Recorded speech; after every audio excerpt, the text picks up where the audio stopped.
요즘 지인을 만나서 주식 이야기를 하다 보면 참 마음이 좋지 않습니다. 주식에 빠지지 않아도 되는 사람들이 미디어 노출이나 집값 상승 같은 요인 때문인지 주식을 얼떨결에 시작해서 후회하시는 분들이 참 많습니다. 당연히 지수가 어디가 바닥이냐, 종목이 반등할 것 같냐, 뭐 지금 사면 되냐, 이런 걸 물어보는 지인도 몇 있지만 사실 그걸 알아내는 것은 불가능에 가깝기 때문에 제가 옆에서 해줄 수 있는 말이 뭐 종목 상담, 지수 상담 이런 게 아니라 더 이상 무리하지 말라는 말과 심적인 위로밖에 없습니다. 지인들 상황을 보면 둘 중 하나인데 계속 물을 타서 손실이 커진 케이스나 물은 타지 않지만 너무 심하게 이미 물려가지고 강제 장기 투자로 주식을 쳐다보지도 않고 그냥 놔두는 케이스. 둘 중 하나인데 다른 개인 투자자분들도 이 둘 중 한 개 마찬가지일 거라 생각합니다. 제 생각엔 이 모든 상황이 미디어의 영향이 크다 생각하는데 이번 주식과 코인 폭락 사태로 인해서 많은 분들이 힘든 상황을 겪고 계실 텐데 주식이나 코인이 신고가로 계속 올라가다 보니까 고점에서 매일 주식과 코인을 홍보하는 것도 아니고 매일매일 뉴스에 주식과 코인에 대한 뉴스만 나왔습니다. 당연한 말이긴 하겠지만 뉴스는 물론이고 SNS나 개인 방송, 심지어 TV 방송에서 연예인들까지 여기까지는 어떻게 참을 수 있어도 이제 주위 사람들이 대부분 주식을 하는 것 같으니까 얼떨결에 주식을 시작하신 분들이 분명히 많이 계실 겁니다. 당연히 지금은 지난 대상승장에서 수익을 본 사람보다는 손실을 본 사람들이 훨씬 더 많을 것이며 이 상승장에서 수익이 났어도 전부 반납을 하고 마이너스로 돌아서신 분들도 많으실 겁니다. 주식을 시작한 이유가 다른 사람도 하니까 그런 이유로 시작한 거면 대부분 지금 상황을 후회하실 겁니다. 이 주식은 다른 걸 다 포기하고 주식에만 매달려도 될까 말까인 곳입니다. 다른 걸 다 포기하고 주식에만 매달리기에는 인생의 리스크가 너무 심하다 보니까 함부로 하는 사람도 없기에 저처럼 이런 말을 해줄 수 있는 사람도 거의 없을 것입니다. 전부 주식이 뭐 떨어지든 오르든 사라고만 하지 지키는 방법에 대해서 말하는 사람이 거의 없습니다. 최우선순위는 돈을 버는 게 아니라 돈을 지키는 것입니다. 돈을 벌려고 주식을 시작했지만 사실 정답은 돈을 지키는 것에 있으며 돈을 지킬 수 있는 사람만이 여러 가지 수를 두고 스스로 발전을 해서 상위 투자자가 되는 것입니다. 설명하기가 참 추상적이고 어렵고 경험을 안 해보신 분들은 이해가 되지 않는 말일 수 있지만 내가 돈을 완벽하게 지키다 보면 새로운 아이디어가 계속 떠오르고 새로운 것들이 보이게 되어서 자신만의 공간에서 스스로 발전할 수 있을 것입니다. 주식을 시작한 이유가 진짜 주식을 해야 되는 이유가 있어야 되는데 다른 사람들이 다 하니까 그런 이유로 시작을 하셨다면 멈추셔야 됩니다.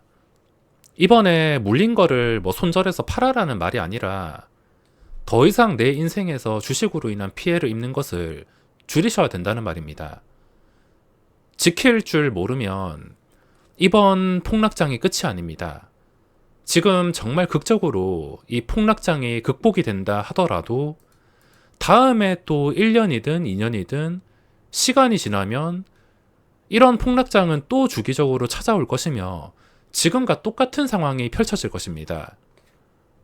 그러니까 지금 물린 건 시간을 되돌릴 수 없으니까 어쩔 수 없는 것이고 추가 피해가 나오지 않게 잘 조절을 하셔야 되고 진짜로 주식을 계속 하시고 싶다면 지키는 방법부터 아셔야 됩니다.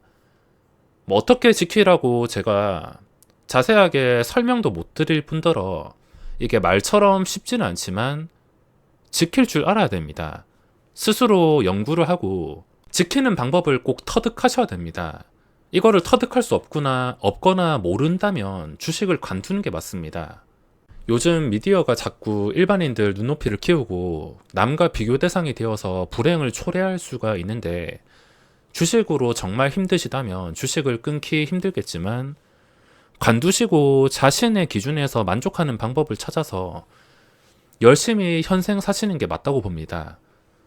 이런 폭락장은 너무 잔인한데 이 잔인한 폭락장은 주기적으로 찾아온다는 것도 알고 계셔야 됩니다.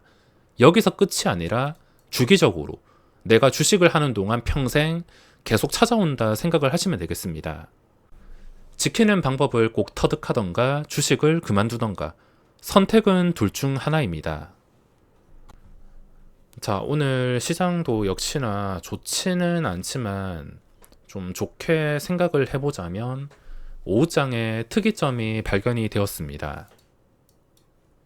자, 현재 신용잔고가 충족되는 1차 상태에서 지수가 평소 같으면 마지막까지 밀어붙였을 텐데 오늘은 마지막까지 밀어붙이지 않고 더 이상 하락이 없이 반등이 나오고 있습니다. 그래서 이거를 어느 정도 지지가 나왔다 생각을 할 수가 있는데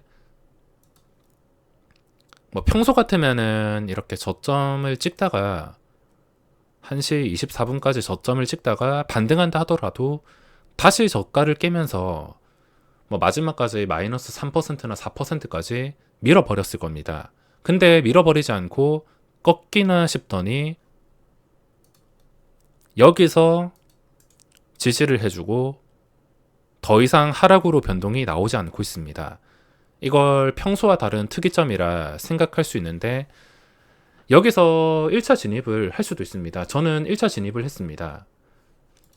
종목은 종목으로 들어가는 것보다 저는 ETF 쪽으로 들어갔는데 대신에 여기서 반등 실패하면 특이점이 나왔는데도 반등 실패하고 오늘 코스닥의 저가인 712포인트 그리고 코스피의 저가인 2276포인트 이거를 다시 깨는 순간에는 빠르게 손절을 할 것입니다.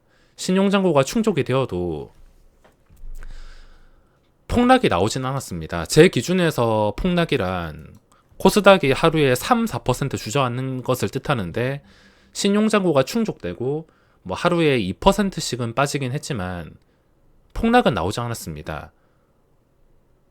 투매식으로 폭락이 나올 때 신용잔고가 충족된 상태에서 용기를 내서 접근을 해야 되는데 그 조건이 갖춰지지 않았기 때문에 기다리고 있었지만 매수 기회가 없었는데 그래도 이 특이점이 보였기 때문에 접근을 했으며 만약에 이 특이점이 틀리다면 어차피 다시 저점을 깨버릴 것입니다.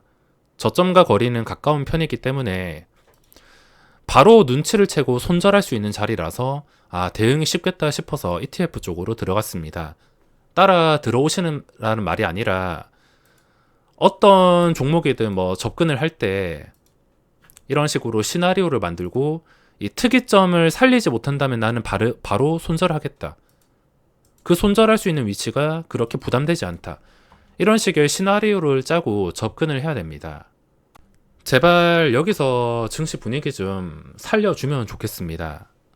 오늘의 아래 꼬리가 반등의 신호탄이 되기를 바라며 여기서 만약에 저점을 또 깨버린다면 심각한 하락이 또 나올 가능성이 있기 때문에 이제부터 기준가는 오늘의 저점이라 생각을 하고 참여를 해야 될 것 같습니다.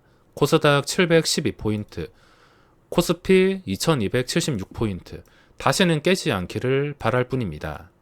일단 오늘은 미국의 독립기념일로 휴장인데 변수가 지금 될 수 있는 것은 나스닥입니다. 오늘 지나고 나서 내일부터 어쨌든 나스닥의 추세가 안 좋은 건 맞으니까 혹시나 또 자고 일어났는데 내일부터 3%씩 빠진다든지 그런 상황이 나온다면 오늘 특이점이 온 저점을 깨면서 시초가가 결정이 될 수 있기 때문에 만약에 미국의 변수가 된다면 저는 어쩔 수 없이 시초가에 털릴 것 같지만 그런 변수가 생기지 않기를 바랄 뿐입니다.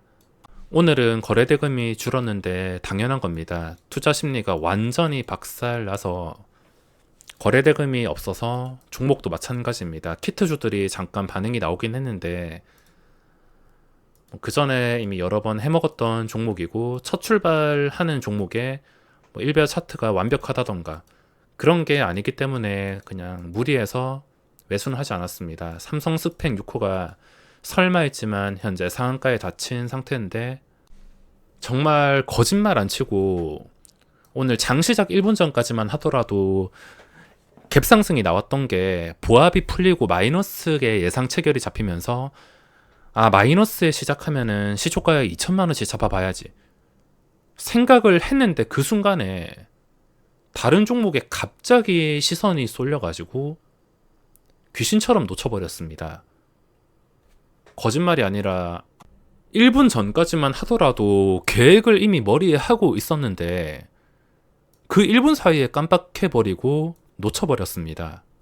새로운 종목이 없기 때문에 딱히 분석할 것도 없고 지금 이 특이점을 살려가지고 증시가 제대로 된 바닥이 다져지면 좋겠습니다. 그럼 오늘 영상은 여기서 마무리하겠습니다.